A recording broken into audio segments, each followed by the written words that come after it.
नमस्कार दोस्तों, धार्मिक तथ्य में आपका स्वागत है। दोस्तों, आज इस वीडियो में हम लोग जानेंगे कि क्यों अधर्मी दुर्योधन को स्वर्ग मिला और पांडवों को मिला नर्क। तो आइए जानते हैं। यदुवंशियों के नाश की बात जानकर युधिष्ठिर को बहुत दुख हुआ और महर्षि वेदव्यास की बात मानकर द्रौपदी सहित पांडवों ने राजपाट त्याग कर परलोक जाने का निश्चय किया और अपना सारा राजपाट अपने उत्तराधिकारी परीक्षित को देकर स्वर्ग की यात्रा के लिए प्रस्थान किया। स्वर्ग पहुंचने से पहले ही द्रौपदी समेत 4 पांडवों की मृत्यु हो जाती है और केवल युधिष्ठिर अपने एकमात्र साथी कुत्ते के साथ बचे रहते हैं और वे स्वर्ग जाते हैं। कहते हैं युधिष्ठिर सशरीर स्वर्ग गए थे और जो कुत्ता उनके साथ चल रहा था वो असल में यमराज थे। स्वर्ग जाकर युधिष्ठिर ने देखा कि वहां दुर्योधन एक दिव्य सिंहासन पर बैठा है और वहां पर अन्य कोई नहीं है। यह देखकर युधिष्ठिर ने देवताओं से कहा कि मेरे भाई तथा द्रौपदी जिस लोक में गए हैं मैं भी उसी लोक में जाना चाहता हूँ।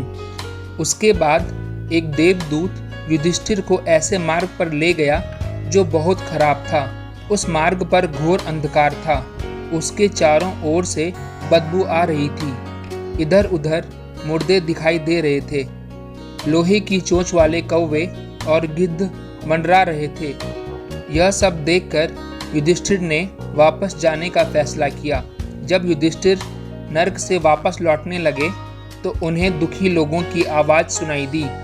वे युधिष्ठिर से कुछ देर वहीं रुकने के लिए कह रहे थे। युधिष्ठिर ने जब उनसे उनका परिचय पूछा तो उन्होंने कर्ण, भीम, अर्जुन, नकुल, सहदेव व द्रौपदी के रूप में अपना परिचय दिया। तब युधिष्ठिर ने उस देवदूत से कहा कि तुम पुनः देवताओं के पास लौट जाओ। मेरे यहाँ रहने से यदि मेरे भाइयों को सुख मिलता है तो मैं इस दुर्गम स्थान पर ही रहूँगा। देवदूत ने यह बात जाकर देवराज इंद्र को बता दी। युधिष्ठिर को उस स्थान पर अभी कुछ ही समय बीता था कि सभी देवता वहां आ गए। देवताओं के आते ही वहां सुगंधित हवा चलने लगी। मार्ग पर प्रकाश छा गया। तब देवराज इंद्र ने युधिष्ठिर को बताया कि तुमने अश्वत्थामा के मरने की बात कहकर छल से द्रोणाचार्य को उनके पुत्र की मृत्यु का विश्वास दिलाया था। इसी के परिणाम स्वरूप तुम्हें भी छल से ही कुछ देर नर्क के दर्शन करने पड़े। अब तुम मेरे साथ स्वर्ग चलो। वहां तुम्हारे भाई व अन्य वीर पहले ही पहुंच गए हैं। स्वर्ग पहुंचकर भीम ने युधिष्ठिर से पूछा, भैया, दुष्ट दुर्योधन तो आजीवन अनीति का ही पक्ष लेता रहा। उसने अपने पूरे जीवन में कोई धर्म का काम नहीं किया जिसके पुण्य से उसे स्वर्ग मिला हो। क्या ईश्वर के न्याय में भी गलती है? तब युधिष्ठिर बोले, ईश्वरीय विधान के अनुसार हर पुण्य का परिणाम चाहे वह किंचित ही क्यों न हो, स्वर्ग मिलता है। सभी बुराइयों के होते हुए भी दुर्योधन में एक सद्गुण था जिसके फलस्वरूप उसे स्वर्ग में स्थान प्राप्त हुआ है। भीम ने पूछा, वह क्या है?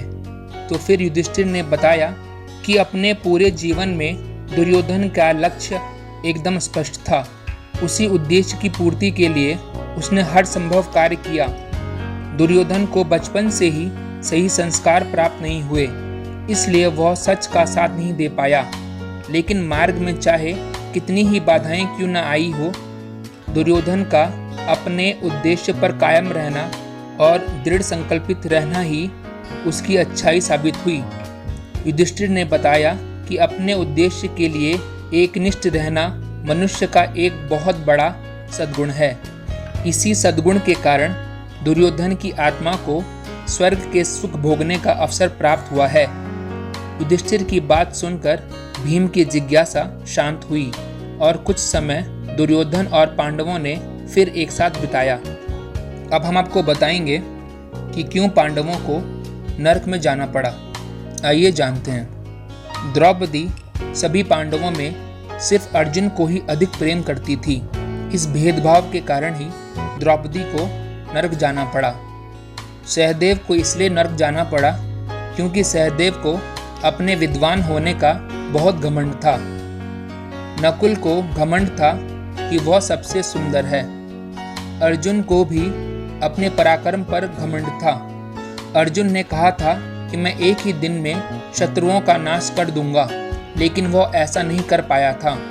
इस घमंड के कारण ही अर्जुन को नरक जाना पड़ा। भीम को भी अपने बल पर घमंड था और वह अपने बल का झूठा प्रदर्शन करता था, इसीलिए भीम को भी नरक में जाना पड़ा। तो दोस्तों, इस वीडियो में इतना ही। अगर आपको ये वीडियो अच्छा लगा हो तो इसे लाइक करें, शेयर करें एंड प्लीज़ सब्सक्राइब करना ना भूलें। हम आपके लिए ऐसी वीडियोस लेकर आते रहेंगे। नमस्कार।